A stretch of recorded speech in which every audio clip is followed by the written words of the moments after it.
ভিডিওর মাধ্যমে শিখব কিভাবে ডাটা এড করতে হয় এবং কিভাবে ফোল্ডার কানেকশন করতে হয়।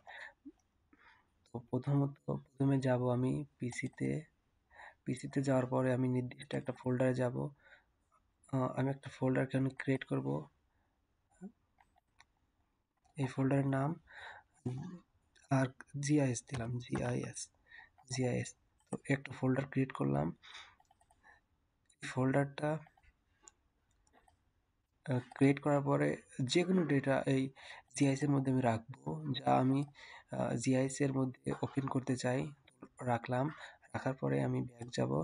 এখন জিআইএস অ্যাপটি আমি ওপেন করব। ওপেন করলাম। আমার ওপেন করাই আছে। জিআইএস ওপেন করছি। ওপেন করার পর এখন ডাইরেক্ট এখানে শো করবে না। তার জন্য প্রথমে আমাকে যেতে হবে অ্যাড ডেটা। এখানে অনেক অপশন আছে, এগুলো এত জানার দরকার নাই। প্রথমত ক্যাটালগ আর টেবিল অফ কন্টেন্টস, এই দুইটা জানলেই প্রথমত যথেষ্ট, আর বেশি কিছু জানার দরকার নেই। তো ডেটাতে যাব, ডেটাতে গেলাম। তো আমি যেই ফোল্ডারটা নতুন ক্রিয়েট করছি ওই ফোল্ডারটা এখানে শো করবে না কোনো সময়।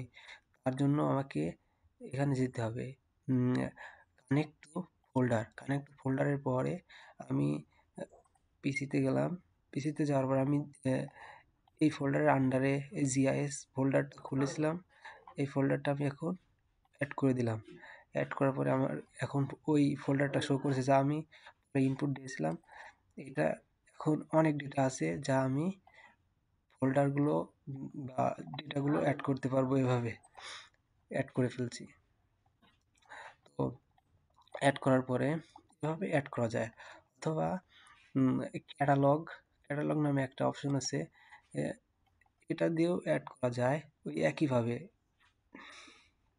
তো এটা আর দেখার দরকার নেই, একটা শিখলে যথেষ্ট। দ্বিতীয়ত এখানে কয়েকটি অপশন আছে, zoom in, zoom out, pen, এই 4-5টা অপশন বেশি প্রয়োজন হয়। তো এখানে আমি জুম ইন করব। Zoom in to layer. এখানে অনেকগুলো অপশন আছে, এগুলা আর দেখার দরকার নেই। খালি আমি দেখলাম কিভাবে ডেটাটা আসলে অ্যাড করা যায়, এটুকুই দেখবো, আর বেশি কিছু দেখার প্রয়োজন নেই। আবার এখান থেকে পিকচারের জন্য পিকচার অ্যাড করা যাবে, আর অন্য সব ফাইল অ্যাড করার জন্য অন্য কিছু দরকার হতে পারে, যার জন্য সেগুলো পরে দেখা যাবে।